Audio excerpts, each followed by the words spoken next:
ওয়াকিফান ফি নিহায়াতিস সিরাত, পুল সিরাতের কিনারায় নবী দাঁড়ায় থাকবেন। ইনদা বাবিল জান্নাহ, জান্নাতের দরজার সামনে নবী দাঁড়ায় থাকবেন।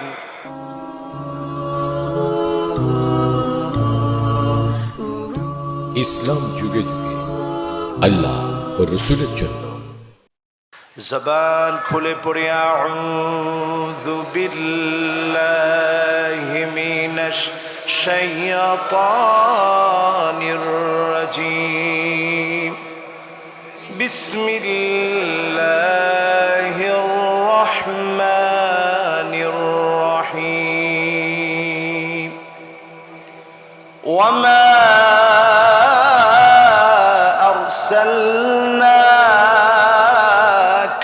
ইল্লা রাহমাতাল লিল আলামিন। ওয়ামা আরসালনাকা ইল্লা কাফাতাল লিন্নাস,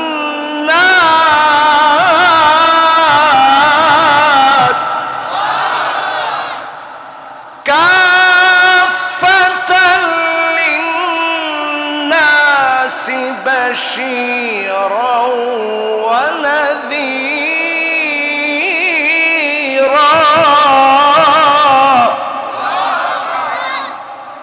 ওয়ামা আরসালনাকা ইল্লা মুবাশশিরাও ওয়া নাযীরা।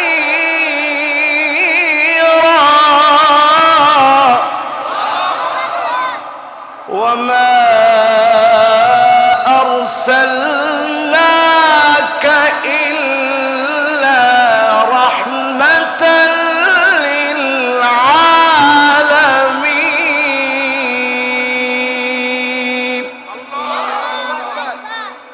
পূর্ব গোরান জিলপার জামে মসজিদের সার্বিক উন্নতি কল্পে ষষ্ঠ বার্ষিক দুদিনব্যাপী তাফসীরুল কোরআন মাহফিল মুতাবাররাক সুন্দরতম আয়োজনের সমাপনী দিবসে আজকের মাহফিলের সম্মানিত প্রধান অতিথি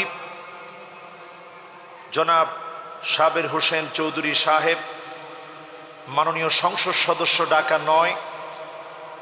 আজকে উনি আসার কথা ছিল, ব্যস্ততার কারণে তিনি ওনার প্রতিনিধিকে পাঠিয়েছেন এবং তিনি আমাদের জন্য এই মসজিদ নির্মাণে অর্থায়নে তিনি সহযোগিতায় সবসময় থাকেন, আগামী দিনেও তিনি থাকবেন পড়ি ইনশাআল্লাহ।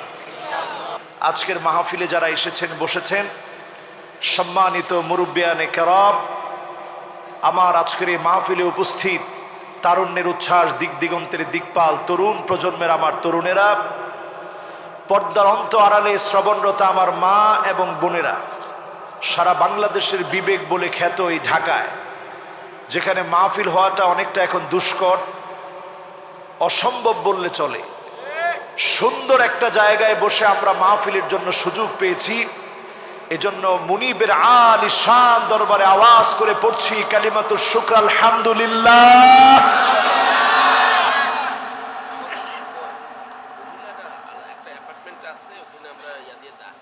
আমার মা বোনরা যারা আছেন, একটা অ্যাপার্টমেন্ট আছে এখানে, পর্দা দেওয়া আছে, আপনারা একটু মেহেরবানি করে সেখানে চলে যাবেন, ওইখানে আছে ইনশাল্লাহ, আপনারা সেখানে গিয়ে বসবেন।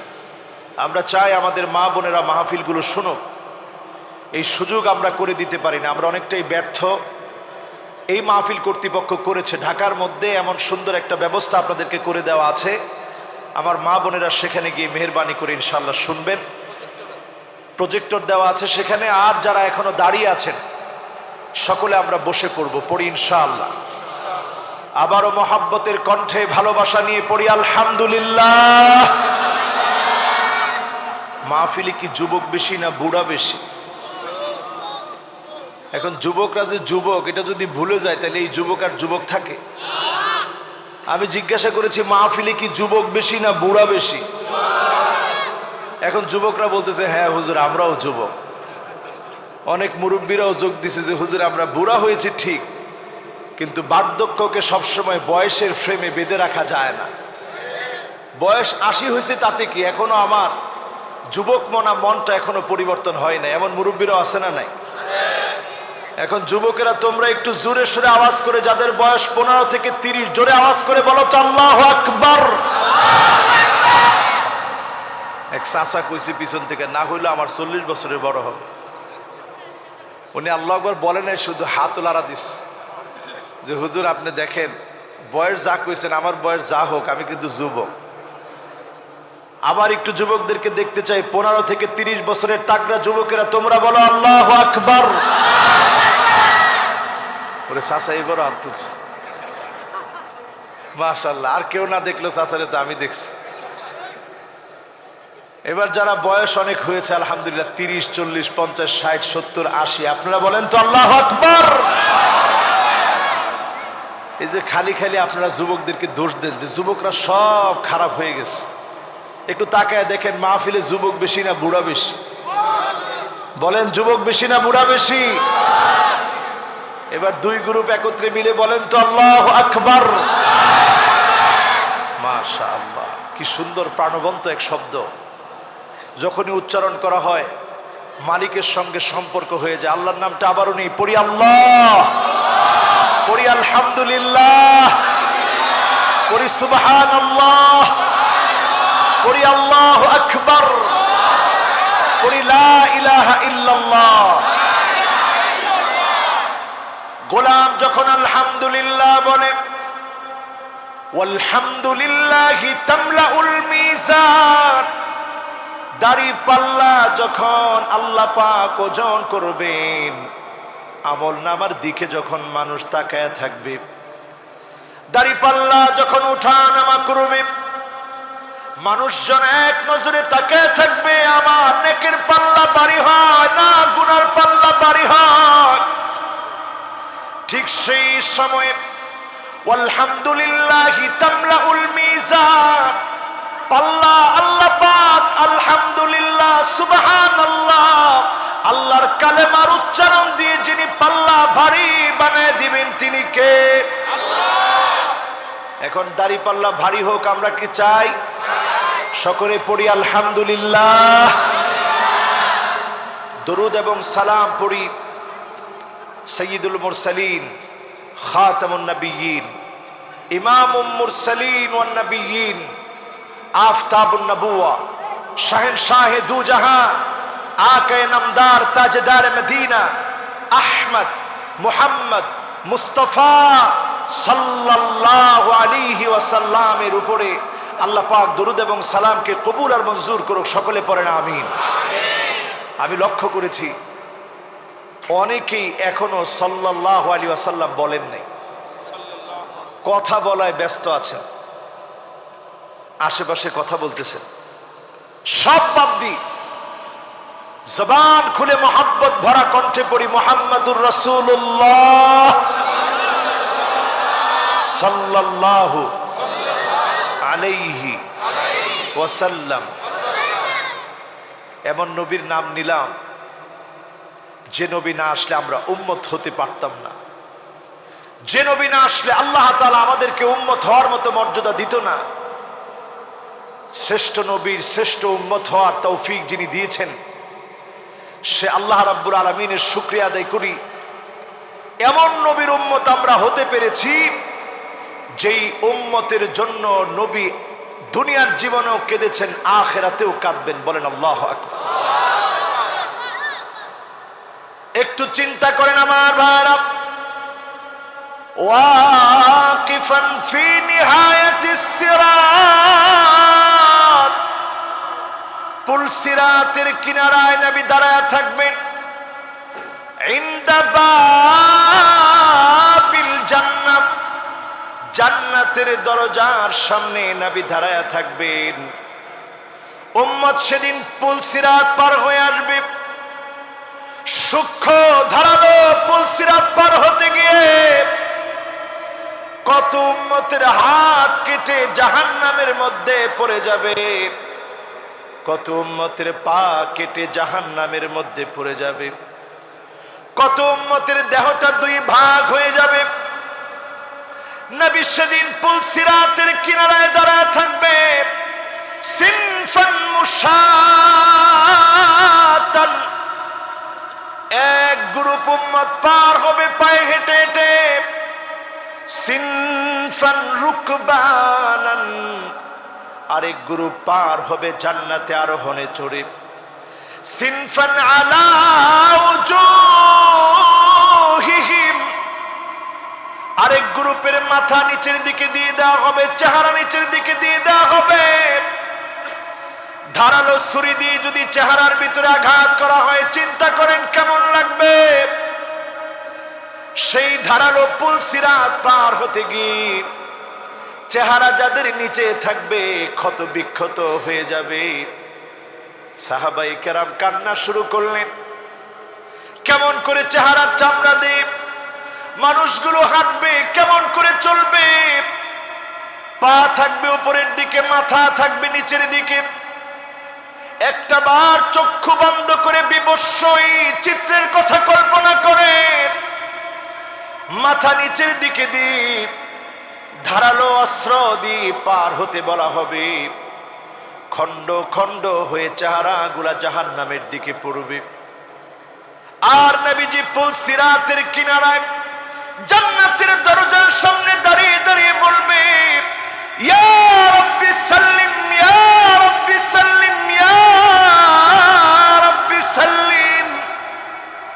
ও আমার আল্লাহ, উম্মতের জন্য একটু শান্তি দান করে দেন, উম্মতের জন্য একটু রহমত দান করে দেন। ও আমার আল্লাহ, উম্মত গুলার চেহারা কেটে যাচ্ছে, হাত নাই পা নাই।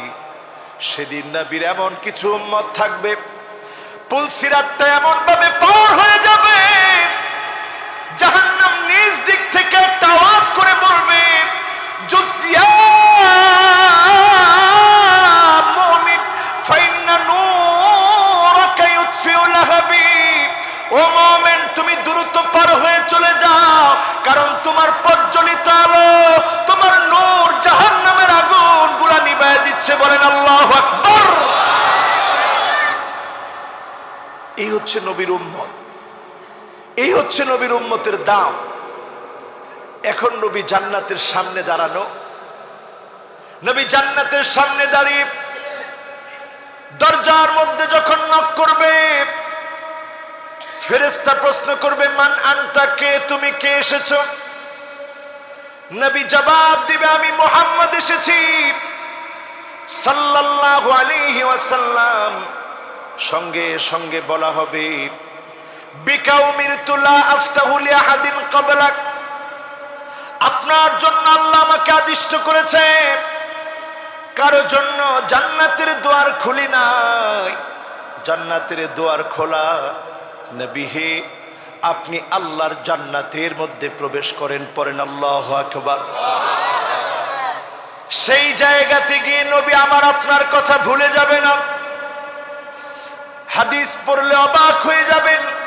হুররিমাতিল জান্নাহ আলাল উমাম হাত্তা তাদখুলা উম্মতি।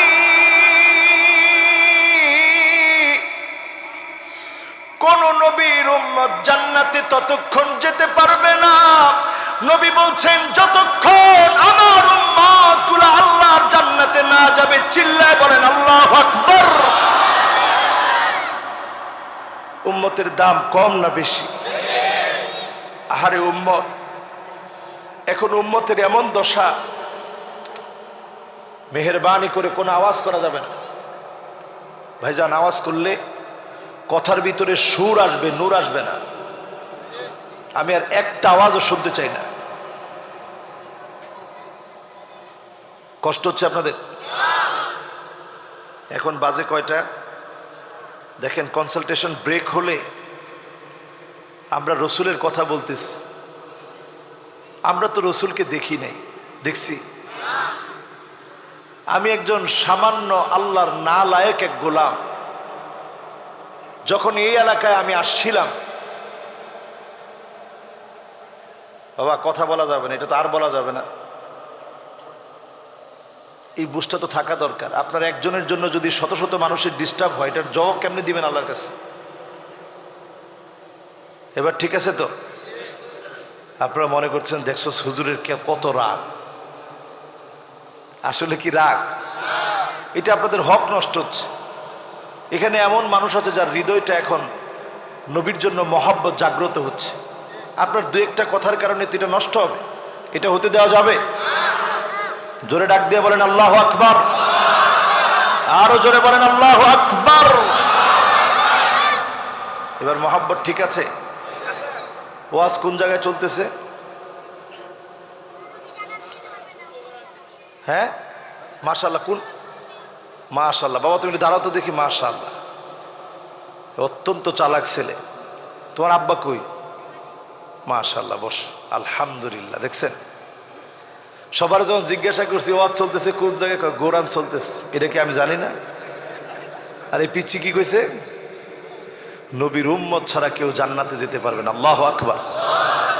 তোমার আব্বারে বলবা যে হুজুর বলে গেছে আমারে মাদ্রাসায় পড়াইতে, পড়বা ইনশাল্লাহ। তুমি যে তোমাদের খতিব সাহেব হুজুরের সাথে যোগাযোগ করে আমার সাথে যোগাযোগ করবা ইনশাআল্লাহ। আশ্চর্য রকম, আল্লাহু আকবার, আমি অবাক হয়ে গেলাম।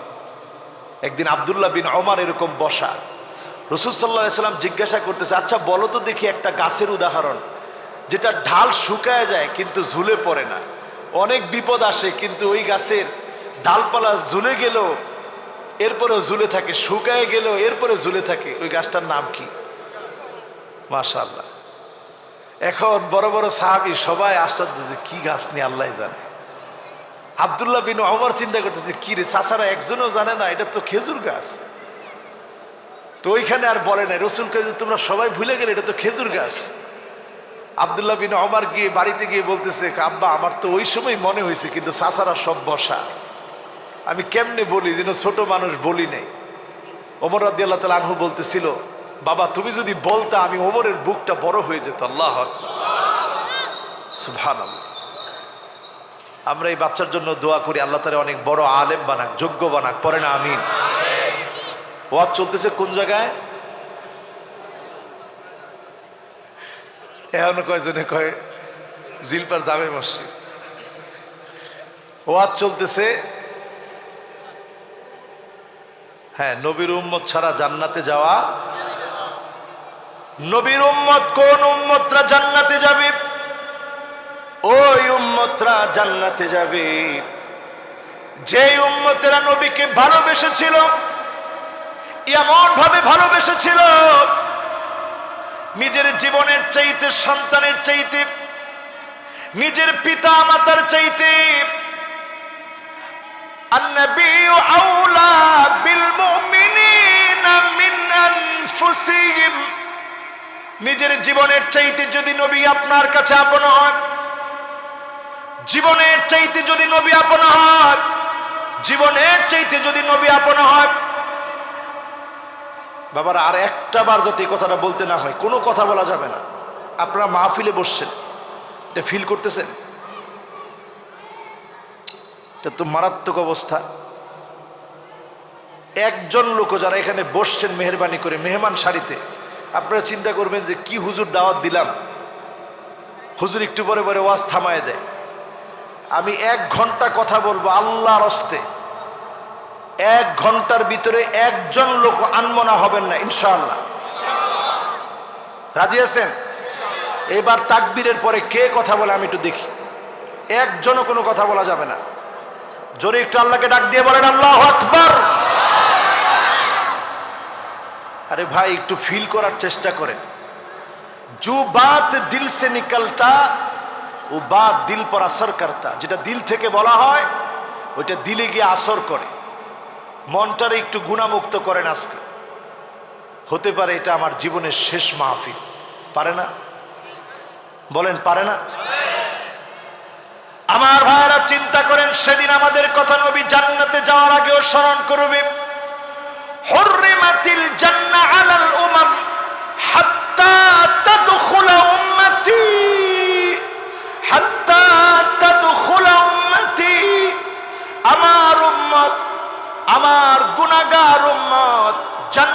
যাওয়ার আগে কোন নবীর উম্মত জান্নাতে যেতে পারবে না, কোন নবীর উম্মত ততক্ষণ জান্নাতে যেতে পারবে না যতক্ষণ আমার উম্মত গুলা জান্নাতে না যাবে। হাত্তা তাদখুলা উম্মতি, নবীর উম্মত আগে জান্নাতে যাবে, এরপরে সব নবীর উম্মতেরা যারা জান্নাতের মালিক হবে তাদেরকে আল্লাহ জান্নাত দিবে। বলেন আল্লাহু আকবার। সেই নবী আমাদেরকে কি পরিমাণ মহাব্বত করেছে একটু চিন্তা করেন। আম্মা জান বলেন প্রায় রাতে যে উম্মতদেরকে নবী কোনোদিন দেখেন না সে উম্মতের জন্য প্রায় রাতে সিজদার মধ্যে গিয়ে নবী ফুপায় ফুপায় কাঁদতেন। তাহাজ্জুদের সময় নবী ফুপিয়ে ফুপিয়ে কাঁদতেন, বলতেন আল্লাহুম্মা উম্মতি, আল্লাহুম্মা উম্মতি, ও আল্লাহ আমার উম্মত আমার উম্মত বলে নবী কাঁদতেন। বলেন আল্লাহু আকবার। সেদিন নবী সেই ময়দানে মাহশারে উম্মতের জন্য নবী কাঁদবেন। নবী সেদিনও পেরেশান হয়ে যাবে। নবী কাদের জন্য কাঁদবেন? আমার আপনার মতো উম্মতের জন্য নবী কাঁদবেন। আল্লাহর নবী বলেন ওয়াদিতু লাউ রাআইনা ইখওয়ানানা, যদি আমার ভাইগুলাকে আমি দেখতে পেতাম। সাহাবায়ে কেরাম বললেন ইয়া রাসূলুল্লাহ আলাসনা ইখওয়ানুকা, আমরা কি আপনার ভাই না? আল্লাহর নবী বলেন না না, তোমরা আমার ভাই না, বাল আনতুম আসহাবি, তোমরা তো আমার সাহাবী। আমার ভাই হবে তারা যারা অনেক পরে আসবে, জীবনে কোনোদিন আমি নবীকে দেখে নাই, না দেখে যারা ঈমান আনবে তারা হবে আমার ভাই, তারা হবে আমার উম্মত। বলেন আল্লাহু আকবার। নবী বলতেছে আমরা নবীর আপন হব, আমরা নবীর উম্মত হব। নবীর চেহারা দেখি না, নবীকে পাই নাই, কিন্তু এখনো আমাদের দেশে আলেম ওলামাদেরকে মানুষ সম্মান করে। এই সম্মান শুধুমাত্র কেবলমাত্র নবীকে মহব্বত করার জন্য, নবীকে ভালোবাসার কারণে এই সম্মান ইজ্জত মানুষ করে। ঠিক না বে ঠিক? এবার সাহাবীরা বললেন ইয়া রাসূলুল্লাহ সেদিন আপনি কেমন করে চিনবেন আপনার উম্মতদেরকে? তাদেরকে তো দেখেন নাই। নবীজি বলছেন গুররান মুহাজ্জালিনা মিনাল ওয়াদু,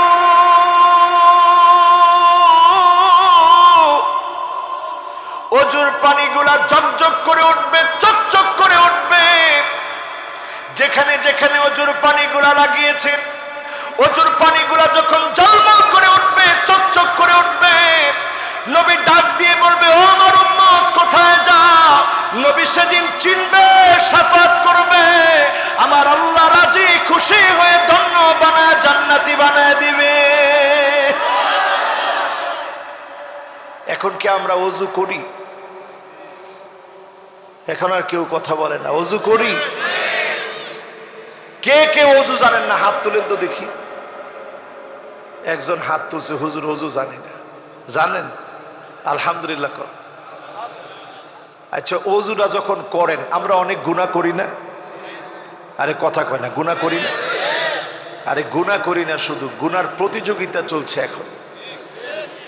সাহাবায়ে কেরামের কাছ থেকে যদি কোনো ভুল হয়ে যেত, নিজের হাত পিছনের দিকে বেঁধে ফেলতেন, নিজের নফসটাকে কষ্ট দিতেন, বলতেন এই গুনার কাজের দিকে কেন গিয়েছিস?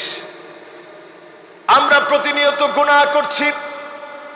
আজকে যখন খানা খাচ্ছিলাম, মাছের একটা কাঁটা হঠাৎ করে যখন আঙ্গুলের ভিতরে একটু ফুটে গেল, প্রচন্ড ব্যথার সময় মনে পড়ে গেল আল্লাহ এটা সামান্য একটা কাঁটা, এটার যন্ত্রণা যদি এমন হয় জাহান্নামের আগুনের যন্ত্রণা কত ভয়াবহ হবে। করোনাকালীন সময় আমাদেরকে দেখিয়ে দিয়েছে মানুষ অক্সিজেনের জন্য ছটফট ছটফট করে মারা গিয়েছে। এই যে মৃত্যুর যন্ত্রণা সারা দুনিয়া পার্থক্য করেছে, ও আমার ভাইয়েরা চিন্তা করে দেখেন, দুনিয়ার এই জীবনটা ফুরিয়ে যাওয়ার পরে যেই জীবন শুরু হয়ে যাবে, কবরের উপর থেকে তাকায় আপনি কিছুই দেখবেন না। ওই জগৎটা নিচ থেকে শুরু হয়। আলমে বারজাখের জীবনটা এমন জীবন, ওই জীবনে যদি কেউ সফল হয় সে সত্যিকারের সফল।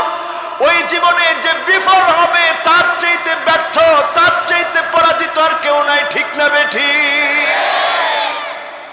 নবীর উম্মত যারা আজকের মাহফিলে এসেছেন, মন থেকে চিন্তা করে আমার আপনার জন্য নবীর জীবনে কত চিন্তা করে গেছেন। আল্লাহর নবী একদিন 3 বার বললেন, সুম্মা তুবা সুম্মা তুবা সুম্মা তুবা। 3 বার বললেন জান্নাতের শাজারে তুবা নামক গাছের নিয়ামত তারা পাবে। সাহাবীরা খুব আগ্রহ নিয়ে আছে, আমরাই মনে হয় পাবো। আল্লাহর নবী বললেন আমার ওই উম্মতেরা পাবে। মান আমানা বি ওয়া লাম ইয়ারানি, আমি নবীর উপর ঈমান এনেছে, জীবনে কোনদিন আমি নবীকে দেখে না দেখে ঈমানদার আমার উম্মতগুলা জান্নাতে শাজারে তুবার নিচে থাকবে। বলেন আল্লাহু আকবার। মনের মধ্যে কি আশা জাগ্রত করতে পারি আল্লাহ আমাদেরকে জান্নাত দিবে? ইনশাআল্লাহ তো কয় না। আপনারা কি রাগ করছেন? আমার যুবকেরা তোমরা কি রাগ করছো? আমার মুরব্বীরা আপনারা কি রাগ করছেন? যুবকদেরকে টার্গেট করে বলি, আমরা এখন নবীর উম্মত। হাতে হাতে দেখবেন অনেকেরই ফিতা আছে। কে কে ফিতা পড়ছে একটু হাত তুলো তো দেখি। এই ফিতাটা খুলে ফালায় দিও। রাজি আছেন ইনশাল্লাহ? কার হাতে ব্রেসলেট আছে দেখি তো একটু। আছে?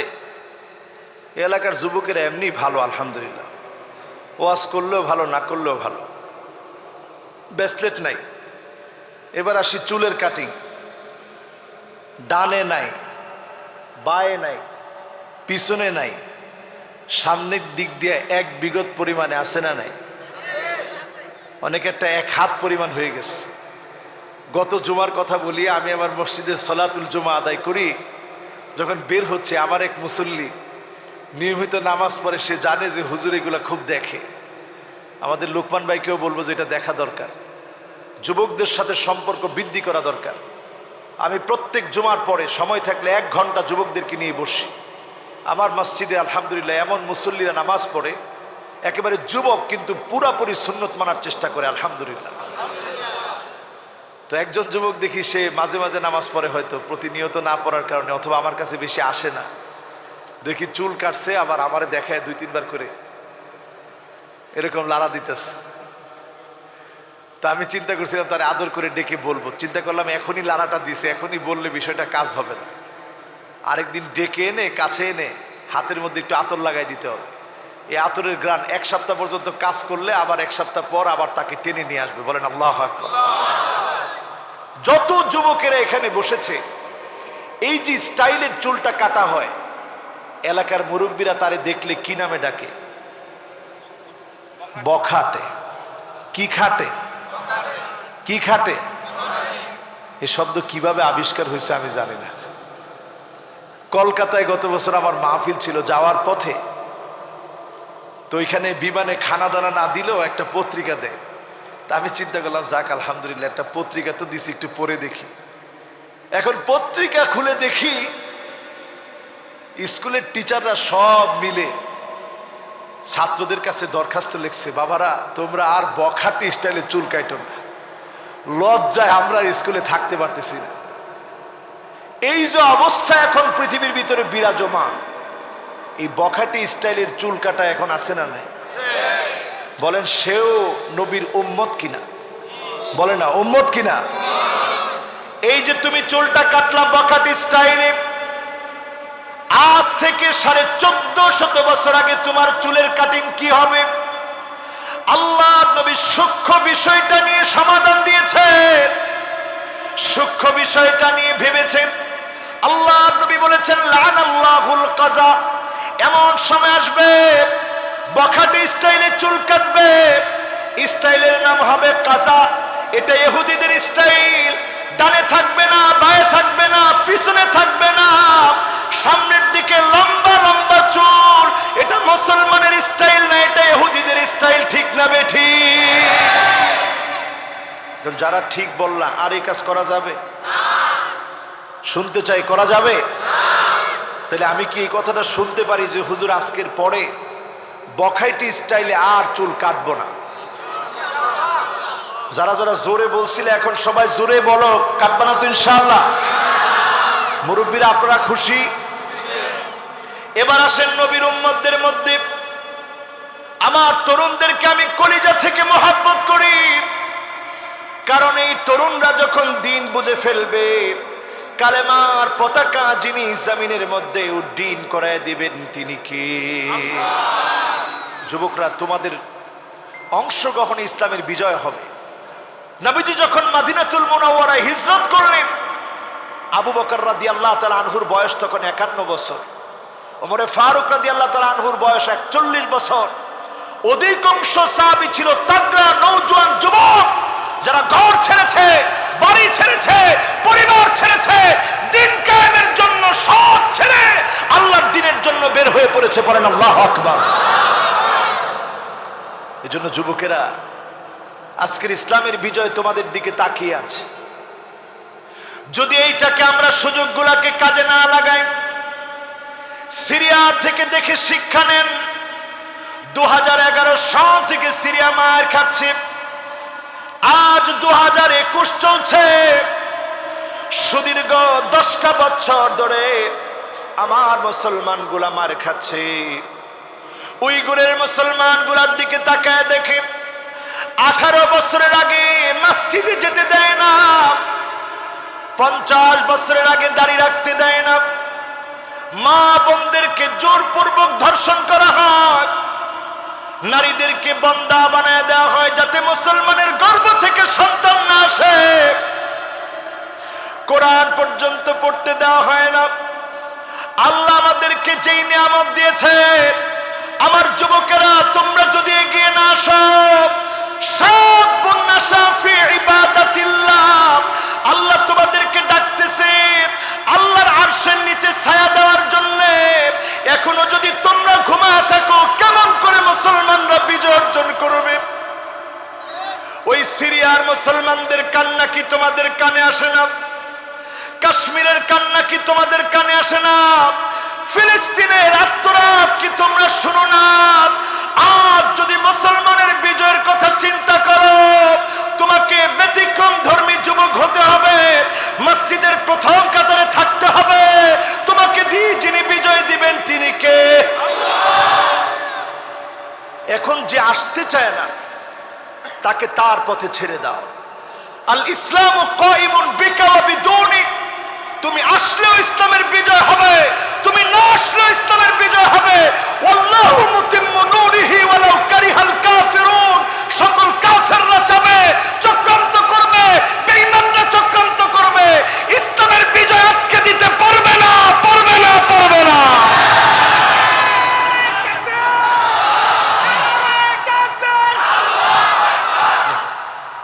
এই বিজয় যদি আনতে হয়, আজকের এখান থেকে আমাদেরকে গর্জে ওঠা লাগবে। রাজি আছেন ইনশাআল্লাহ? আমাদের পরিচয় কি? মাশাআল্লাহ। গোলাম কার?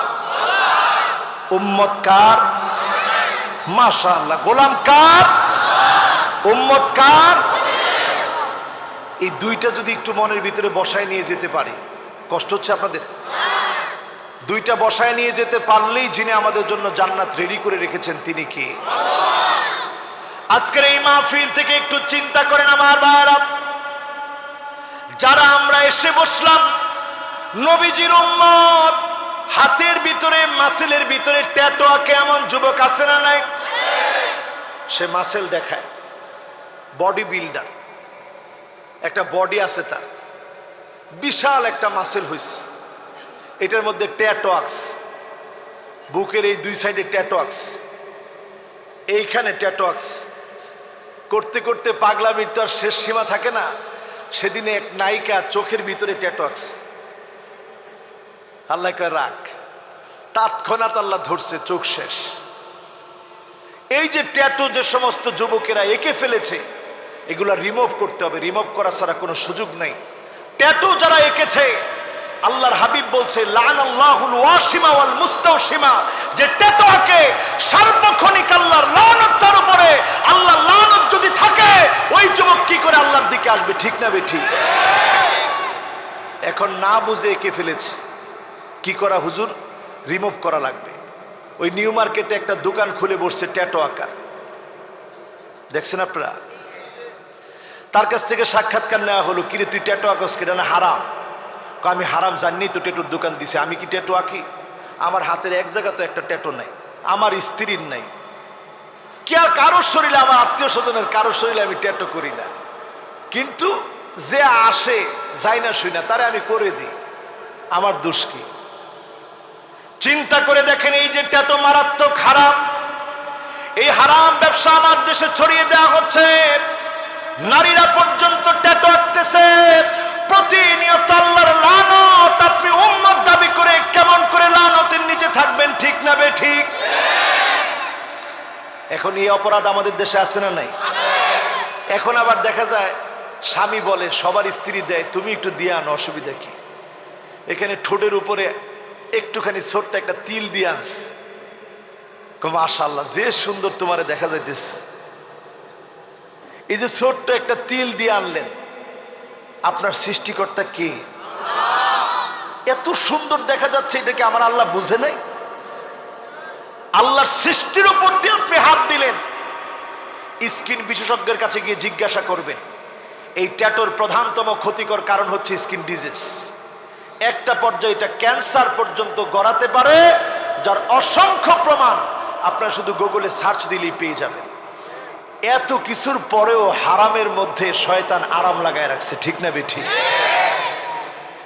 এরপরে দেখেন নারীরা এখন লানাল্লাহুন নামিসা ওয়াল মুতানাম্মিসা, অধিকাংশ নারী এখন বুড়ো প্লাগ করে, এমন নারী এখন আছে না নাই? টাকা দেয় কে? কে দেয়? ছোট পিচ্ছি কইছে হুজুর স্বামী দেয়। কয় যে আমগো আব্বাই দেয়, এ তো বাপের এই তো টেয়া দেয়, দিয়া কয় যাও বুড়ো প্লাগ করছো তো করছো। প্রতিনিয়ত লানত পড়ছে। এরপরে দেখেন নবীর উম্মতের দশা। এই পৃথিবীতে ইহুদি নারীদের আচরণ মুসলমানদের ভিতরে ঢুকে যাচ্ছে। আজকের মাহফিল থেকে মিলায়া নিয়ে যান, আল্লাহ জানে মহিলারা মনে হয় বেজার হয়ে যাবে যে হুজুরে তো এতক্ষণ ওয়াজ ভালোই করতেছিল, এখন মহিলাদেরকে নিয়ে তো লাগিয়ে গেছে হুজুরে। এখন বলেন, যদি মহিলা ঠিক না হয় ঘর ঠিক থাকবে? এক নম্বরে তাকায় দেখবেন আন্নানা, এমন মহিলা যেই মহিলা বলে আমার নামে বাড়িটা লিখে দাও, গাড়িটা লিখে দাও, ফ্ল্যাটগুলা সব আমার নামে করে দাও, ব্যাংক ব্যালেন্স সব আমার নামে, তোমার মা বাবার নামে কিছু করা দরকার নাই। এমন মহিলা এখন ঘরে ঘরে আসে না? না, যেই জুড়ে আসে কইছেন, পার্সেন্টেজ দাঁড় করালে কত হবে? যাক, দুই একজন 100 কইছে, আর আজকে ঘরে যাইতে পারে কিনা সন্দেহ আছে। তাহলে 100-র ভিতরে 100, আমরা এটা বলবো না 100-তে 100 হইলে দুনিয়ার টিকে আছে কেমন? সবাই না। 2 নম্বরে মান্নানা, কথায় কথায় স্বামীকে খোঁটা দেয়। স্বামীকে বলে আমার মতো মহিলা দেখে ভাত খেয়েছে, অন্য মহিলা হলে ভাত খেত না, পোলাও খেত। এমন মহিলা আছে না নাই? আমার মতো মহিলা দেখে আপনার ঘর করে গেল, না হলে অন্য মহিলা জীবনে ঘর করতো না। এমন মহিলা এখন আছে? কার কার স্ত্রী এরকম বলে? হাত তুলে তো দেখি। এখন আর একজন হাতটা তো উঠায় না, যাক আলহামদুলিল্লাহ, আল্লাহ বাঁচাইছে। এরপরে তাকায় দেখবেন হান্নানা, এমন মহিলা যেই মহিলা স্বামীর খেদমত করে না। এমন মহিলার সংখ্যা এখন কম না বেশি? দেখি প্রথম বেশিটা কইছে এই দিক থেকে, যে হুজুর কি করবো, অতিষ্ঠ হয়ে গেছে, যদি খালি একটু পানিটা দাও, ডইলা খান। এখন মহিলারা এরকম হয়ে গেছে। কিন্তু এইখানে বসাই মুরব্বীরা যারা আছে একটু জিজ্ঞাসা করেন, এরকম কথা বলার সাহস তো দূরে থাক, চোখের দিকে তাকায় কথা বলা একসময় দুষ্কর ছিল, ঠিক কিনা? যারা ঠিক কইছে একজনও মুরব্বী শ্রেণীর না, বলেন ঠিক কিনা? এরপরে দেখবেন কান্নানা, এমন মহিলা, যেই মহিলা বারবার শ্বশুর বাড়ির দিয়ে আপনাকে খোটা দেয়, এমন মহিলা আছে না নাই? এটাও আছে। এরপরে দেখবেন হাদ্দাকা, এমন মহিলা, যেই মহিলা স্বামী কোনো কিছু কিনে আনলে পছন্দ করে না, সব সময় অন্য বাড়ির দিকে তাকায় দেখে আর বলে দেখেন তার চয়েসটা কত সুন্দর। আছে এটা? বাবির জামাইয়ের চয়েসটা কি সুন্দর, কত সুন্দর সুন্দর জামা কিনে। এই রোগও এখন মুসলমান নারীদের মধ্যে ঢুকে গেছে, ঠিক কিনা? এরপরে তাকায় দেখবেন আমার ভাইরা, সাদ্দাকা মানে এমন মহিলা, কথায় কথায় স্বামীর সঙ্গে ঝগড়া করে, স্বামীকে তর্ক করে স্বামীর সঙ্গে ঝগড়া ছাড়া সময় কাটাতে পারে না, এমন মহিলা এখন আছে না নাই? এরপরে হচ্ছে বাররাকা, এমন মহিলা, যেই মহিলা ঝগড়া করতে করতে গায়ে হাত তুলতেও দেরি করে না, এমন মহিলা এখন আছে না না? তার মানে নবীর উম্মত আছে ঠিক, কিন্তু উম্মতের আলামত এখন খুঁজে পাওয়া যায় না, কথা ঠিক না ঠিক? অথচ আরেকটা বার চিন্তা করে দেখেন, এই উম্মতের জন্য নবী আল্লাহর কাছে দাঁড়িয়ে বলবেন, ইন্নী মুকাসিরু বিকুমুল উমাম, ইন্নী মুকাসিরু বিকুমুল উমাম। ও আমার আল্লাহ, তাকায় দেখেন কত উম্মত নিয়ে আজকে আমি জান্নাতের দিকে এসেছি। আল্লাহ, সব আমার উম্মত, আমি নবী শাফাত করব, উম্মত গুলাকে দলে দলে কাতারে কাতারে আপনি জান্নাতি বানায় দেন, বলেন আল্লাহু আকবার। শুধু তাই নয়, সাহাবায়ে কেরামদেরকে নবী একদিন ডাকলেন, ডেকে বললেন, সাহাবীরা শোনো, তোমরা কি জানো কবে, কোথায়, কখন, কিভাবে আমি নবীর হৃদয় ঠান্ডা হবে? সাহাবীরা বললেন, আল্লাহু ওয়া রাসূলুহু আ'লাম, আল্লাহ আল্লাহর রাসূলই ভালো জানে। নবীজি বললেন, সাহাবীরা শোনো, আমি নবীর কলিজা নাকি আল্লাহ ঠান্ডা করবে? ওয়ালা আরদা ওয়া ওয়াহিদুম মিন উম্মতি ফিন্নার,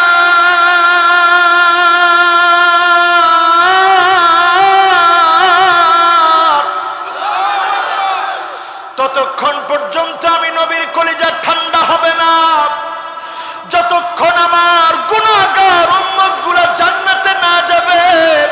একটা উম্মত যদি জাহান্নামের আগুনে জ্বলে, ততক্ষণ নবীর কলিজা ঠান্ডা হবে না, বলেন আল্লাহু আকবার। নবীর উম্মতের কত দাম, আল্লাহ সেই নবীর উম্মত করে আমাদেরকে পাঠিয়েছে। আমরা আল্লাহর কাছে ফরিয়াদ করতে পারি না, বিনা ফরিয়াদে আল্লাহ পাঠিয়েছে। আমরা আল্লাহকে বলি নাই, আল্লাহ আদর করে পাঠিয়েছে। আল্লাহর কাছে তো আশা নিয়ে বলতেই পারি, আল্লাহ তুমি মাহরুম করে দিও না, জান্নাতের মালিক বানায় দিও, পরে না আমিন। এখন একটু চিন্তা করেন, উম্মতের ভিতরে বিভক্তি কেন হচ্ছে? সবাই প্রশ্ন করে, হুজুর আলেমরা এক হয় না কেন? করে কি না? করে না? এখন আলেমরা এক হয় না কেন, আমরা মুসলমানরা এক না কেন? এই যে প্রশ্ন করা হয়, এর অন্যতম কারণ হলো ইহুদিদের চক্রান্তে, শিয়াদের চক্রান্তে বিদআত এমন ভাবে ঢুকিয়ে দেওয়া আছে, বিদআতের কারণে একমাত্র উম্মতের ভিতরে ঐক্য সৃষ্টি হয় না, ঠিক না বেঠিক? বিদআতের এক নাম্বার কুফল হচ্ছে পথভ্রষ্টতা। কুল্লু বিদআতিন দালালা ওয়া কুল্লু দালালাতিন ফিন্নার, প্রত্যেকটা বেদাত পথভ্রষ্টতা, আর প্রত্যেকটা বেদাত জাহান্নামের দিকে নিয়ে যাবে। এখন আপনি যদি জান্নাতের পথে হাঁটেন, আরেক দিক যদি জাহান্নামের পথে হাঁটেন, জান্নাতি আর জাহান্নামী কোনোদিন একসাথে চলতে পারে না, ঠিক না বেঠিক? বেদাতের কারণে প্রথমত পথভ্রষ্টতা বেড়ে যাচ্ছে।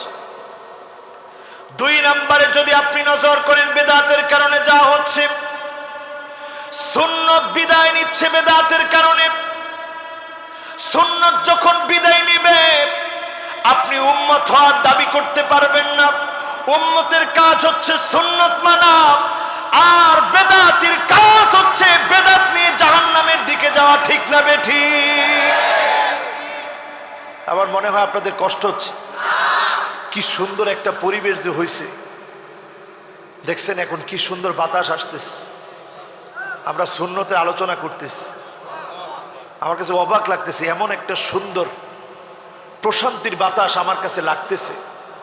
আমার কাছে মনে হচ্ছে আজকের আলোচনাগুলো যদি আমি আমার নিজের জীবন পরিবর্তনের জন্য আল্লাহ একটু কবুল করায় দেয়, আমার এবং আপনাদের জন্য আল্লাহ তাআলা যদি কবুল করে, ইনশাআল্লাহ আল্লাহ আমাদেরকে নাজাত দিবে। পড়েন ইনশাআল্লাহ।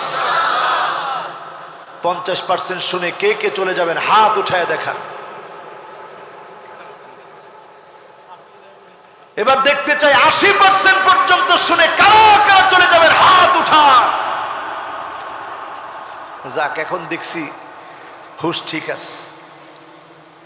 বলেন তো এবার ওয়াজ চলতেছে কোন জায়গায়? মাশাআল্লাহ মাশাআল্লাহ, বেদাত বেদাত। দেখছেন ছোট্ট বাচ্চা, সাংঘাতিক মেধাবী। আলহামদুলিল্লাহ, আল্লাহ তাআলা আরো মেধাবী বানায় দেখ। পরে না আমিন। বেদাতের 1 নম্বর কুফর হচ্ছে পথভ্রষ্টতা। 2 নম্বর কুফর হচ্ছে সুন্নত বিদায় না। আমাদের দেশে দেখবেন নামাজের সালাম ফিরানো শেষ, সঙ্গে সঙ্গেই মোনাজাত করা হয়। মোনাজাত করেন, তবে তার আগে জরুরি ছিল সুন্নতটা মানা। নবীর সুন্নত ছিল আল্লাহু আকবার বলা, আস্তাগফিরুল্লাহ 3 বার বলা, আয়াতুল কুরসি পড়া, ফজরের পরে সাইয়্যিদুল ইস্তিগফার পড়া, মাগরিবের পরে সাইয়্যিদুল ইস্তিগফার পড়া, সুবহানাল্লাহি ওয়া বিহামদিহি আদাদা খালকিহি ওয়া রিদা নাফসিহি ওয়া জিনাতা আরশিহি ওয়া মিদাদা কালিমাতিহি। এই দোয়াগুলো পড়া ছিল আমার আপনার জন্য সুন্নাত। এটা না করে নামাজ পড়া শেষ, সঙ্গে সঙ্গে মোনাজাতের জন্য আমরা হাত তুলি কি তুলি না? কবেন হুজুর এই ওয়াজ করে আবার কোন গন্ডগোল লাগাই দিয়ে যান। আমি তো গন্ডগোল লাগাতে আসি না, গন্ডগোল বন্ধ করতে আসি। আলহামদুলিল্লাহ, আমার মসজিদে পারলে একদিন গিয়ে জুমা পড়ে দেখবেন, আমি জুমার পরে আয়াতুল কুরসি পড়ি, এরপরে মোনাজাত করি। কিন্তু মোনাজাতটাকে আপনি জরুরি মনে করলেন, আয়াতুল কুরসি পড়লেন না। আয়াতুল কুরসি যদি আপনি 5 ওয়াক্ত নামাজের পরে পড়া শুরু করেন, লাম ইয়ামনাহু মিন দুখুলিল জান্নাহ ইল্লা আইয়ামুত, লাম ইয়ামনাহু মিন দুখুলিল জান্নাহ ইল্লা আইয়ামুত। শুধুমাত্র জান্নাত এতক্ষণ দূরে থাকবে, চক্ষুটা বন্ধ হতে দেরি হবে। যিনি জান্নাতের মালিক বানায় দিতে দেরি করবেন না, তিনি কে? এই আমল কি ছাড়া যায়? এখন আমরা বেদাতের দিকে আগ্রহী হই, নতুন নতুন আমল বানায় নিছি। এমনকি যখনই আমরা একটু বিপদে পড়ি, বিপদের সময় রাসূল কি করতেন? ইদা হাযাবাহু আমরুন সাল্লা। যখনই নবীজি কোনো বিপদে পড়ে যেতেন, ইদা হাযাবাহু আমরুন সাল্লা, কোন বিপদ নবীকে পেয়ে বসতো, তিনি তৎক্ষণাৎ সালাত আদায় করতেন। আমরা বিপদে পড়লে দায়িত্ব হুজুরের কাঁধে দিয়ে দিয়েছি, হুজুর একটু দোয়া করে দিন, হুজুর একটু বাসায় আসেন, বিসি খতম পড়াই। কি খতম? আচ্ছা, যদি আপনি লা ইলাহা ইল্লা আনতা সুবহানাকা ইন্নী কুনতু মিনাজ জালিমিন যদি আপনি পড়েন, দোষের কিছু ছিল না, কিন্তু আপনি নিজে নিজের জন্য দোয়া না করে আপনি রসম বানায় নিয়েছেন হুজুর নিয়ে বিসি খতম পড়াতে হবে। এই যে আপনি নতুন ভাবে চালু করলেন, সুন্নাত বিদায় নিয়ে নিচ্ছে, উম্মতের দাম এই জন্য কমে যাচ্ছে। ঠিক না বেঠিক? আপনারা কি আমার সাথে কথায় একমত? আমি ভুল বলি নাই তো? এবং আমি বিভেদও চাই না। আমি চাই আপনি আলেমের কাছে দোয়া চাবেন, দোষের? খতিব সাহেবের কাছে দোয়া চাবেন, দোষের? আলেমকে হাদিয়া দিবেন, অপরাধ আছে? খতিব সাহেবকে হাদিয়া দিবেন, অপরাধ আছে? পারলে মাঝে মাঝে খতিব সাহেবরাও দিবে, অসুবিধা আছে? এই যে আমরা হাদিয়া দিলাম নিলাম সবটা ঠিক আছে, কিন্তু উম্মতকে সুন্নাত থেকে দূরে সরে যেতে দেওয়া যাবে না। সুন্নাত থেকে যদি উম্মত দূরে সরে যায়, উম্মতের ভিতরে নূর থাকবে না, আমলের সৌন্দর্য থাকবে না। আমল অনেক হবে কিন্তু আমলের লভ্যাংশ থাকবে না, ঠিক না বেঠিক? তৃতীয় নাম্বার সমস্যা হচ্ছে বিদআত দ্বীনকে বিকৃত করে ফেলে। বিদআত দ্বীনকে কি করে? সবাই একটু আওয়াজ করে বলেন, দ্বীনকে কি করে? কেমনে দেখেন, ওই যে আমাদের এক বক্তা নাম গিয়াসউদ্দিন আত-তাহেরি। গিয়াসউদ্দিন কি তাহেরি? তার কারণে যে পরিমাণ রিপোর্ট হয়েছে ওয়াজের নামে, তার নামে যে পরিমাণ ক্ষতি হয়েছে ওয়াজের মঞ্চে, সে এসে মানুষের ওয়াজের কথা না শুনিয়ে মানুষকে শোনায়। তখন আজকে ডায়লগ শিক্ষা দিয়া যায়, ডায়লগ শিখ, বুঝলে বুঝ পাতা, না বুঝলে। আর আপনারাও পাইছেন, আবার জিগায় কইতে শুনছ যেটা কামের টানতে, তোরা এটা কইতে শুনছ কামের টানতে। সেদিন ওয়াজের মধ্যে বই ঢেলে দেই, হয়ে গেল এটা নিয়ে আরেক তুলকালা। এইগুলা ছিল রসিকতা, যেই কারণগুলো, রসিকতার যে মাধ্যমগুলো সে ব্যবহার করেছে, এটাও ওয়াজের মঞ্চে হারাম, ঠিক নয়। এরপরে সে যা করেছে, এখন নতুন করে ওয়াজের মধ্যে সে বলতেছে আল্লাহর ধন নবীরে দিয়া আল্লাহ গেছে গায়েব হইয়া। নাউজুবিল্লাহ, তো আসতেই বললেন আপনারা। আল্লাহর ধন যদি নবীকে দিয়ে আল্লাহ গায়েব হয়ে যায়, এই কথা বলার পরেও যদি তাকে অ্যারেস্ট করা না হয়, এটার নাম ধর্ম অবমাননা। এটার নাম ধর্ম অবমাননা। যদি তাকে অ্যারেস্ট করা না হয়, বুঝতে হবে ইসলাম সম্পর্কে আপনাদের জ্ঞান নাই, ঠিক না বেঠিক? ধর্মের কত বড় অবমাননা করেছে সে। আল্লাহর ধন নবীরে দিয়া আল্লাহ গেছে গায়েব হইয়া। এরপরে আবার নবীর ধন খাজারে দিয়া, খাজা শুয়ে আছে এখন আজমিরে, কেউ ফিরে না খালি হাতে, বাবারে তোর দরবারে। আহারে, দরবার যিনি সবসময় খুলে রেখেছেন তিনি কে? কোন পীর না, জিন্দা এবং মুর্দা কোন পীর এক তিল পরিমাণ কোন ক্ষতি করতে পারে না। একমাত্র যিনি আপনাকে দেন, যিনি আপনাকে খান, যিনি আপনার রাজ্জাক, যিনি আপনার মালিক, যিনি আপনার খালেক, তিনি কে?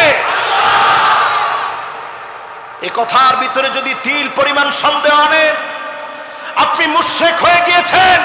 অনতি বিলম্বে জাতীয় পর্যায়ে প্রত্যেকটা মানুষের সামনে রাষ্ট্রীয়ভাবে তওবা করে মুসলমান হতে হবে, ঠিক না বেঠিক? আজকে এগুলো আমরা শোনার পরে আমরা চুপ করে আছি। তারা কথা বলতে বলতে এমন পর্যায়ে চলে যায়, আচ্ছা বলেন তো, খাজা কিছু দিতে পারে? মাইনুদ্দিন চিশতি কিছু দিতে পারে?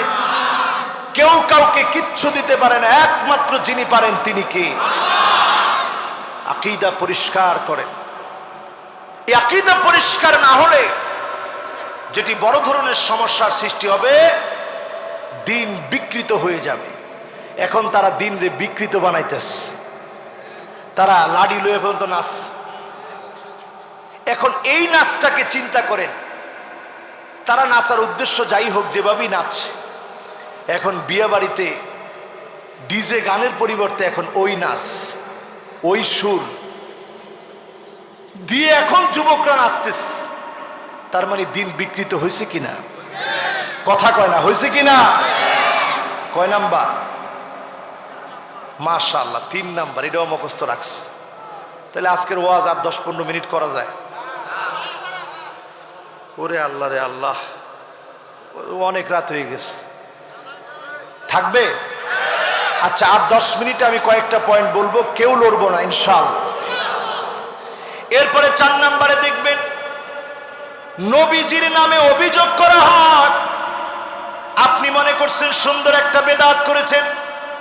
মান ইবতাদা ফিল ইসলামি বিদাতান ইয়ারাহা হাসানা, আপনি একটা বেদাত করলেন, ইমাম মালিক বলছে ইয়ারাহা হাসানা, আপনি মনে করলেন খুব ভালো কাজ করেছি। ফাকাদ জামা আন্না মুহাম্মাদান সাল্লাল্লাহু আলাইহি ওয়াসাল্লাম কদ খানার রিসালা, আপনি যদি মনে করেন আমি বিদআত করি, অনেক ভালো কাজ করি, আপনি এটা বিশ্বাস করেন আল্লাহর নবী রিসালাতের দায়িত্ব পালনের ক্ষেত্রে খেয়ানত করেছে, এমনটা যদি মনে করেন উম্মত হওয়ার কোনো অধিকার আপনার থাকে না। ঠিক না বেঠিক? নবীজির রক্ত ঝরা দিন ইসলামের উপর আপনি তহমত দিয়েছেন, যা ইচ্ছা তাই ঢুকাই দিবেন দিনের ভিতরে। যেমন জানাজার নামাজের পরে কোনো মোনাজাত নেই, আপনি মনে করলেন মোনাজাত আছে, অথচ জানাজার নামাজের পরে যারা মোনাজাত করে তারা তাড়াতাড়ি মোনাজাত করে চিন্তা করে বিশাল সব নিয়ে নিস। কিন্তু হাদিস তো ছিল আপনি যদি জানাজার নামাজ আদায় করার পরে ফালাহু কিরাত, শুধু জানাজার নামাজ পড়লে যিনি উহুদ পরিমাণ সমান সওয়াব দিবেন তিনি কে? আল্লাহ। আর নামাজের পরে খাটিয়া ধরে কবরস্থ পর্যন্ত যদি আপনি যেতে পারেন ফালাহু কিরাতান, দুইটা পাহাড় পরিমাণ যিনি সওয়াব দিবেন তিনি কে? আল্লাহ। তাহলে এখানের সুন্নত আপনি বাদ দিয়ে দিলেন, যেখানে সুন্নত বাদ দিবেন, সুন্নত বাদ দেওয়ার কারণে দিনের ভিতরে ক্ষতি আসবে। আপনি যদি ক্ষতি করেন আল্লাহ নবী সেদিন বলবে সুহকান সুহকা লিমান গায়্যারা বাদি, বেদাতি তুই দূরে চলে যা, তোর সঙ্গে আমার কোনো সাক্ষাৎ নাই, তোর জন্য কোনো শাফাত নাই। রক্ত জরা দিন ইসলাম, কষ্টের ইসলামের উপরে তুই হাত দিয়েছিলি, আজকে তোর সঙ্গে আমার কোনো সম্পর্ক নাই। ঠিক না বেঠিক? কয় নাম্বার? সবাই বলেন কয় নাম্বার? 5 নম্বরে বিদআতের কারণে উম্মত দলে দলে বিভক্ত হয়ে যায়। এখন হয়েছে কিনা? কিসের কারণে? আরো জোরে বলেন কিসের কারণে? কেমনে বিভক্ত হয় দেখেন। সুন্নি যারা নিজেদেরকে দাবি করে, এদের মধ্যে আছে গরম সুন্নি, এদের মধ্যে আছে ঠান্ডা সুন্নি, এদের মধ্যে আছে মিঠা সুন্নি, এদের মধ্যে আছে কড়া সুন্নি, এদের মধ্যে এমন সুন্নি আছে যে সুন্নি ওয়াজ করার সময় পাশে একটা চেয়ার রেখে দেয়, তার ধারণা এই চেয়ারে এসে রসুল বসবে। তারা আবার আমাদেরকে ওয়াহাবি ওয়াহাবি বলে গালি দেয়। আরে বেটা তুই কত বড় বেয়াদব, তোমার ওয়াজের চেয়ারের পাশে একটা চেয়ার দিয়া তুমি মনে করছো রসুল বসবে, আর তুমি বৈশা বৈশা ওয়াজ করতেছো। তোমার চেয়ার যেমন রসুলের চেয়ার এরকম একটা দিয়া তুমি দিয়ে রাখছো যে রসুল আসবে। কোন নাউজুবিল্লাহ। উম্মতকে বিভক্ত করা হচ্ছে ছোট্ট ছোট্ট বিষয়কে কেন্দ্র করে, উম্মতদেরকে বিভক্ত বানানো হচ্ছে। সুতরাং উম্মত যদি মূলের উপরে থাকে কখনো বিভক্ত হবে না। ঠিক না বেঠিক? আচ্ছা, নামাজ নিয়ে কি আমরা বিভক্ত হই? রোজা নিয়ে কি আমরা বিভক্ত হই? ইসলাম প্রতিষ্ঠার সংগ্রাম করা দরকার, এটা নিয়ে কি আমরা বিভক্ত হই? প্রত্যেকে যার যার মতো দিনের কাজ করে যাচ্ছে, বিভক্ত না। কিন্তু বিভক্ত কোনটা নিয়ে? যেটা নতুন করে আসছে, ওই নতুন আমদানি করা জিনিসের মধ্যে বিভক্তি আসবে, এজন্যই শয়তান নতুন নতুন বিষয় ঢুকাই দিয়েছে। ঠিক না বেঠিক? কয় নাম্বার? জোরে কোন? এরপরে আসেন 6 নম্বরে। 6 নম্বরে হচ্ছে যখনই আপনি বেদাত করবেন, বেদাতীদের জন্য তাওবার সুযোগ আল্লাহ তাআলা দেয় না। কোন নাউজুবিল্লাহ? বেদাতীদের তাওবার সুযোগ দেয়। স্পষ্ট হাদিসের ভিতরে এসেছে ইন্নাল্লাহ হাজাবাত তাওবাতান সাহিবি কুল্লি বিদআতিন, প্রত্যেক বিদআতির জন্য তাওবার সুযোগ উঠায় না হয়। তাওবার সুযোগ কোন বিদআতি পায় না। এমন কি হাত্তা ইয়াদা বিদআতাহু, জীবনের শেষ সময়ে সে বিদআত যদি না ছাড়ে তাওবার সুযোগ সে আর পায় না। কারণ বেদাতি মনে করে আমার পাগড়ি আছে, আমার মিলাদ আছে, আমার কিয়াম আছে, আমার জিকির আছে, আমার ফিকির আছে, আমার এত তো আমার আছে, আমার আবার তওবার দরকার কি? এজন্য বিদআতি তওবা পর্যন্ত করে না, ঠিক না বেঠিক?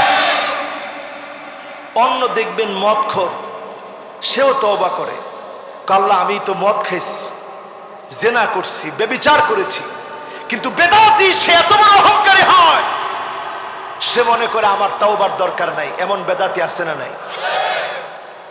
এমন বেদাতি আমাদের চোখে আমরা দেখতেছি, স্টেজে বসে ওয়াজ করতেছে, কয় বেদাত কইরা কইরা জাহান্নামে যাবো, কে কে যাইবেন হাত তুলেন। কজন আবার হাত তুলছে, হুজুর আপনার লোকে বেদাত করে আমরাও জাহান্নামে যাবো। নবীজিও বলে দিয়েছে, সোহকান সোহকা লিমান গাইয়ারা বাদি, দল ভারী কর, উম্মতের মধ্যে ফাটল ধরা, আর এর কারণে তোদের জায়গা হবে জাহান্নামে। জোরে বলেন কোথায়? কয় নাম্বারে আছেন? সবাই বলেন কয় নাম্বার? এবার আসেন 7 নাম্বারে। আমার ভাইয়েরা, হাউজে কাউসারের পানি বেদাতিকে পান করানো হবে না। নবীজি বলতেছেন, তারিফুনি ওয়া আনা আরিফুহুম, আমি তাদেরকে চিনি, তারা আমাকে চিনবে। যখনই আমি শাফাত করতে যাব, হাউজে কাউসারের পানি পান করাতে যাব, আল্লাহ একটা পর্দা দিয়ে দিবেন। আমি বলবো, আল্লাহ এটা আমার উম্মত, আমি তাকে শাফাত করব, হাউজে কাউসারের পানি পান করাবো। বলা হবে, নবী আপনি জানেন না তারা কি করেছে আপনি চলে আসার পরে? এরা বিদআত করেছে, আপনার দিনকে প্রশ্নবিদ্ধ বানিয়েছে। নবী সেদিন তাদেরকে বলবে, সোহকান সোহকা লিমান গায়্যারা বাদি, দূর হয়ে চলে যা দুশমন, তোর সঙ্গে কোনো সম্পর্ক নাই, তোর জন্য শাফাত নাই। নবী যদি শাফাত না করে কোন উম্মত জান্নাতে যেতে পারবে না, ঠিক না বেঠিক? কত নাম্বার? সবাই বলেন কত নাম্বার? আর বাকি আছে 3টা। কষ্ট হচ্ছে? এরপরে আমার ভাইয়েরা 8ম নাম্বারে, কোরআন সুন্নাহর বিজয়কে বিদআত আটকে দেয়। কোরআন সুন্নাহর বিজয় হতে নিবে, বেদাত আটকে দেয়। কেমনে আটকে দেয়? বিদআতিরা দেখবেন সব সময় বলে যে কোরআন সুন্নাতে যা আছে ওইটা দরকার নেই, আমার পিশাব করছে এটা আমার জন্য যথেষ্ট। জোরে কর নাউজুবিল্লাহ। কত নাম্বার? জোরে বলেন কত নাম্বার? আর বাকি আছে? সবাই বলেন বাকি আছে। এরপরে আমার ভাইয়েরা, বিদআত মানুষের মনে অহংকার সৃষ্টি করে। কি সৃষ্টি করে?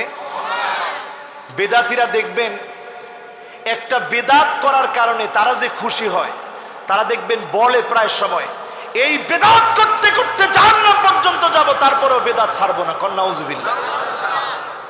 অথচ এই অহংকারী বেদাতিরা নবীজিকে যখন গালি দেওয়া হলো, কটূক্তি করা হলো, বেদাতিরা রাস্তায় নামে নাই, বেদাতিরা রক্ত দেয় নাই, নবীর উম্মতেরা রক্ত দিয়েছে, ঠিক না বেঠিক? 10 নাম্বারটা বলি। 10 নাম্বার হচ্ছে, বেদাতিদের কারণে দিন বিজয় বাধাগ্রস্ত হবে। যেখানে দিন বিজয়ী হতে নিবে, তখনই দেখবেন বেদাতিরা দিনের পক্ষে না থেকে বাতিল পন্থীদের সঙ্গে হাত মিলিয়ে দিনের বিজয়কে আটকে দেওয়ার ষড়যন্ত্র করবে, ঠিক না বেঠিক? এই 10টা বিষয় মাথায় নিয়ে আজকের মাহফিল থেকে নবীর উম্মত হওয়ার জন্য 8টা আমলের কথা বলে দিব। 5 মিনিট সময়ের ভিতরে 8টা আমল বাড়ি নিয়ে যাব।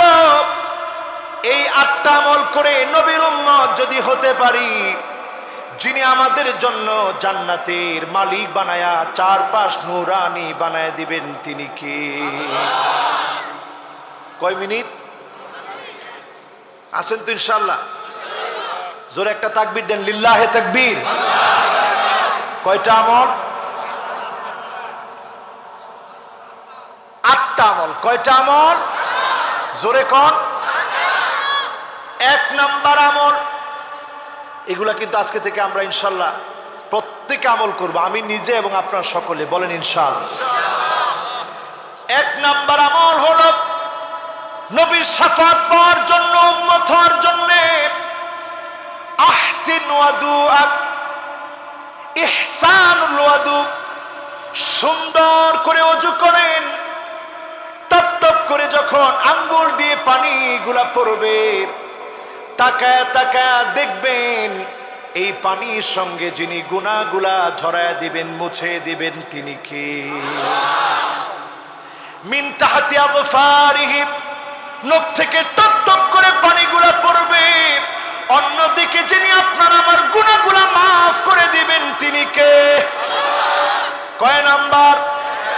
জোর হলো না? ওযু সবাই জানি? আচ্ছা, কেউ না জানলে হাত তুলেন যে হুজুর আমি ওযু জানি না।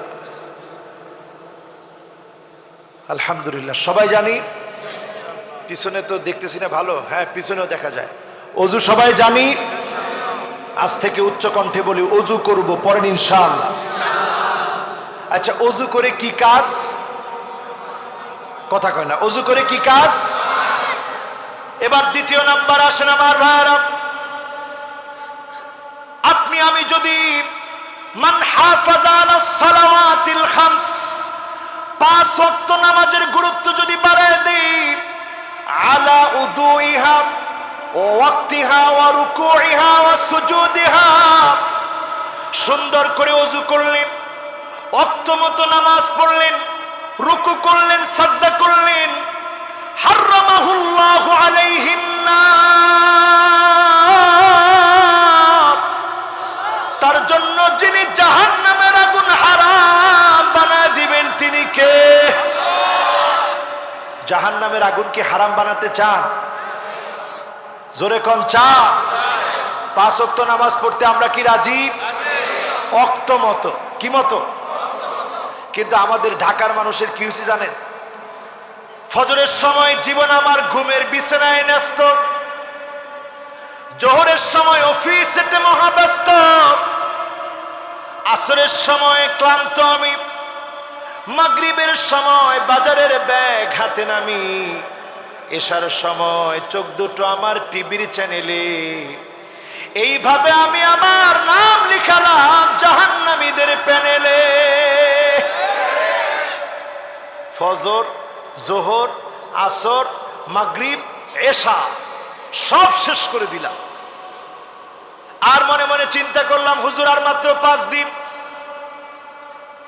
এরপরে ঠিকই ভালো হয়ে যাব।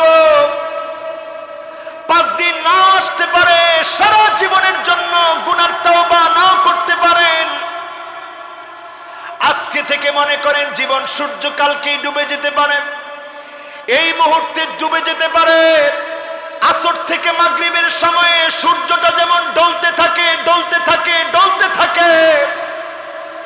ইন্না হায়াতাকা কদ তাজুলু কামিথলিশ শামস, জীবন নামক সূর্যটা ডলতেছে, ডলতে ডলতে ডুবে যাবে। একদিন আপনি অন্ধকার কবরের বাসিন্দা হয়ে যাবে, কবর আপনাকে ডেকে নিয়ে যাবে। আল্লাহর কাছে কি জবাব দিবেন, কেমন করে দাঁড়াবেন, একটু চিন্তা করেন, ঠিক না বেঠিক? আজকে থেকে নামাজ পড়তে কি রাজি? আমার ভাইরা চিন্তা করবেন, ইমাম সাহেবের সামনে দাঁড়ায় কখনো আমরা নামাজ পড়ি না। একটা নামাজ ইমাম সাহেবের সামনে দাঁড়ায়া, ইমাম সাহেবের সামনে আপনাকে শোয়ায় দেওয়া হয়। সাল্লু ক্বাবলা আন তুসাল্লা আলাইক, নামাজ পড়ো, নামাজ পড়ো। একদিন তোমার উপরে নামাজ দাঁড়ায় যাবে, চাইলেও জীবনে আর কোনোদিন নামাজ পড়তে পারবে না, আল্লাহকে ডাক দিতে পারবেন না। এখন সময় আছে নামাজ পড়ার, আল্লাহকে ডাক দেন, সিজদা অবনত হন। যিনি গুনাহগুলা মাফ করে দিবে, তিনি কে? জাহান্নামের আগুন যিনি হারাম বানায় দিবেন, তিনি কে? 3 নাম্বার আসেন আমার ভাইরা, কিরাআতু সূরাতিল কাহফ। জুমাবারে এখন আমরা আছি, সূরা কাহফ বাড়িতে গিয়ে পড়বেন, ফজরের পরে পারলেও পড়বেন, আমরা আসরের আগ পর্যন্ত সময় নিন, আসরের পরেও যদি পারেন পড়ে নিন। সূরা কাহাফটা যদি আপনি পড়েন, জুমাবারে যদি তেলাওয়াত করেন, যিনি গোটা সপ্তাহকে আপনার জন্য নূরানি বানায় দিবেন তিনি কে? আদালাহু মিনান নূরি মা বাইনাল জুমআতাইন। কত নাম্বার গেল? চতুর্থ নাম্বার আমল শুনেন আমার ভাইরা, হিফজুল কোরআন।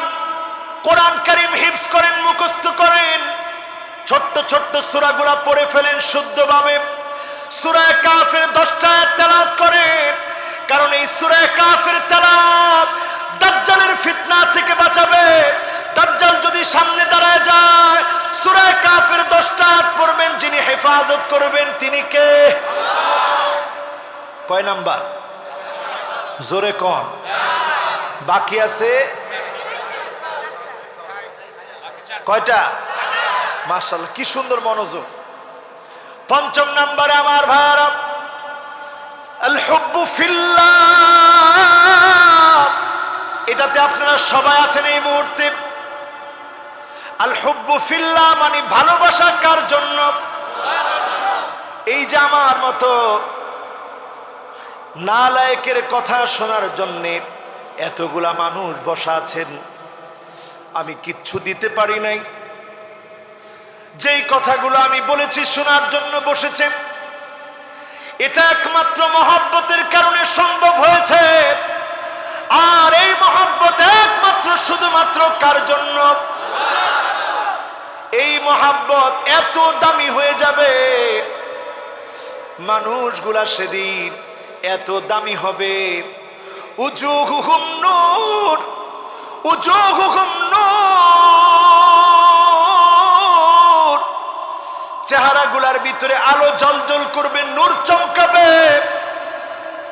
নবী রাসূলগণ জিজ্ঞাসা করবে, আল্লাহ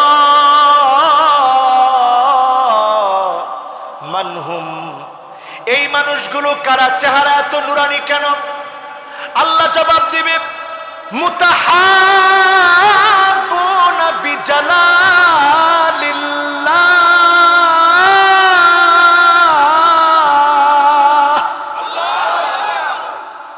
ও আমার নবী রাসূলুল্লাহ শোনেন, এই মানুষগুলো আমার জন্য দুনিয়ার জীবনে মহব্বত করেছিল, আলেমদেরকে মহব্বত করেছিল, ইসলামকে মহব্বত করেছিল দিন বিজয়ের জন্য। এই মহব্বতের কারণে যিনি চেহারা নুরানি বানায় দিবেন তিনি কে? কত নাম্বার? এরপরে আমার ভাইয়েরা কত নাম্বার? 6 নাম্বারে আমালু ইয়াউমিল জুমআহ। জুমার দিনের আমলটা করবেন। কালকে লোকমান ভাই আলোচনা করার আগে তাড়াতাড়ি মসজিদে আসবেন পায়ে হেঁটে। পূর্ব গোরান জিলপার জামে মসজিদে জুমার নামাজের 1 ঘন্টা আগে চলে আসবেন। তাড়াতাড়ি এসে সামনে বসে পড়বেন। যত কদম আপনি দিয়ে আসলেন, 100 কদম যদি দিয়ে আসেন, বিকুল্লি খুতওয়াতিন, প্রত্যেকটা পা ফেলার কারণে এক বছরের তাহাজ্জুদের সমান সওয়াব, এক বছর নফল রোজার সওয়াব যিনি দান করে দিবেন তিনি কে? তার মানে 100 কদম যদি আপনি আমি দেই, 100 বছরের সওয়াব যিনি দিয়ে দিবেন তিনি কে?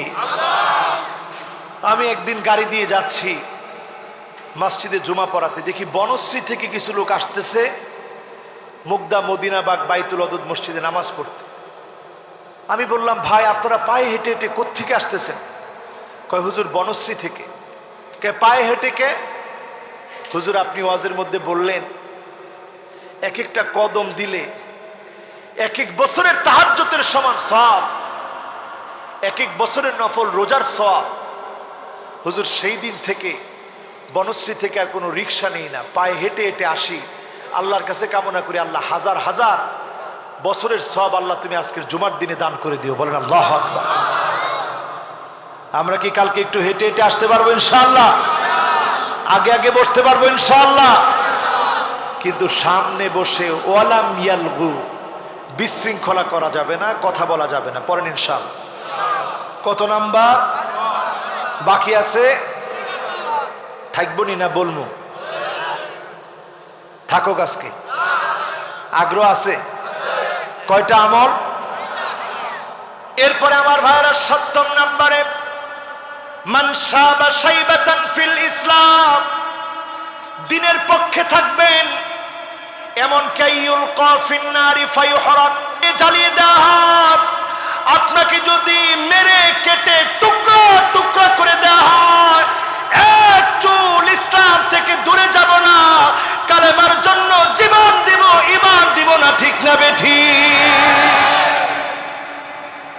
এটা যদি কথা হয়, কানাত লাহু নূরান ইয়াউমাল কিয়ামা, কিয়ামতের দিন ৪-৫ যিনি নূরানি বানায়া জান্নাতের মালিক বানায় দিবেন, তিনি কি? কয় নাম্বার বাকি আছে? মাশাআল্লাহ, কি সুন্দর মনোযোগ। বাকি কয়টা? আলহামদুলিল্লাহ বলেন। শেষ কথা হলো আমার ভাইরা, মান ক্বালা লা ইলাহা ইল্লাল্লাহ ফাদাখালাল জান্নাহ। আপনি আমি যদি শেষ কথা লা ইলাহা ইল্লাল্লাহ জবান দিয়ে বলতে পারি, যিনি আমাকে আপনাকে জান্নাতের মালিক বানায় দিবেন, তিনি কে? কি মনে করছেন? জীবনে যদি কালেমাটা নসিব হয়ে যায়, শেষে যিনি জান্নাতি বানাবেন তিনি কে? সহজ কথা। সারাটা জীবন ধন্য তার জন্যে যার জবান দিয়ে লা ইলাহা ইল্লাল্লাহ বের হয়। কয়জনের নসিবে লা ইলাহা ইল্লাল্লাহ জুটবে আমরা কেউ জানি না, তবে আলামত আছে। আপনি বুঝতে পারবেন আপনার কালেমা নসিব হবে। কিভাবে বুঝবো হুজুর? কোন আলামত দিয়ে বুঝবো?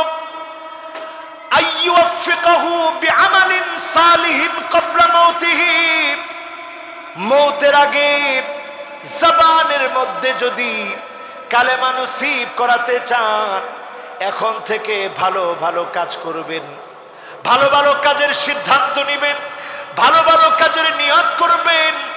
মওতের আগে যিনি কালেমা নসিব করায় দিবেন, তিনি কে? ভালো ভালো কাজ করেন, ইসলামের বিরোধিতা করবেন না, কোরআনের বিরোধিতা নয়, কোরআনের পক্ষে আসেন। আগামীর দিনের বিজয় আল কোরআনের পক্ষে হবে, কেউ ফিরাতে পারবে না। ইল্লা আদখালাহুল্লাহু কালিমাতাল ইসলাম, এমন কোন একটা জায়গা থাকবে না, এমন কোন একটা ভূখণ্ড থাকবে না, এমন কোন একটা ইঞ্চি জায়গা থাকবে না যেখানে আল্লাহর কালেমার পতাকা উড্ডীন হবে না।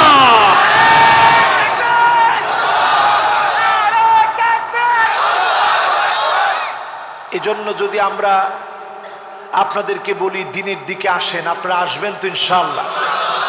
যদি জীবন দেওয়া লাগে জীবন দিবেন তো ইনশাআল্লাহ? আজকের এখান থেকে 8টা আমলের কথা বলছি, মনে আছে তো? 1 নাম্বার গা কি? মাশাআল্লাহ, লিল্লাহে তাকবীর। 1 নাম্বার কি? 2 নাম্বার কি? 3 নাম্বার কি? মাশাআল্লাহ, কি দেখছেন? সুবহানাল্লাহ, আল্লাহু আকবার। বলো তো বাবা, 4 নাম্বার কি? মাশাআল্লাহ, দেখছেন? 5 নাম্বার কি? সবাই বলেন না, 5 নাম্বারটা হয় না। 5 নাম্বারটা একটু ভাইবা বলেন তো। না, 5 নাম্বার, 5 নাম্বার হচ্ছে আল হুব্বু ফিল্লাহ। আপনারা হ্যাঁ, মাশাআল্লাহ, লিল্লাহে তাকবীর। 5 নাম্বারটা কি? আল্লাহকে ভালোবাসা। 6 নাম্বারে হ্যাঁ, জুমার নামাজ পড়ে 1 ঘন্টা আগে আসে, পায়ে হেঁটে আসে, মাশাআল্লাহ। এরপরে বলেন তো 7 নাম্বারটা কি? হ্যাঁ, বিপদ মুসিবত আসলেও দিনের উপরে চলা, দিনের পথে চলা। এরপরে 8 নাম্বারে কি? কালেমা যার নসিব হবে তার জায়গা যিনি জান্নাতে বানায় দিবেন, তিনি কে? আলহামদুলিল্লাহ, আমরা মাহফিলের একেবারে শেষ সময়ে এবার মোনাজাত করবো। আজকে কিন্তু মোনাজাত ইনশাআল্লাহ ছোট্ট ছোট্ট মানুষকে নিয়ে মোনাজাত করলে আল্লাহ ফিরাবে না ইনশাআল্লাহ।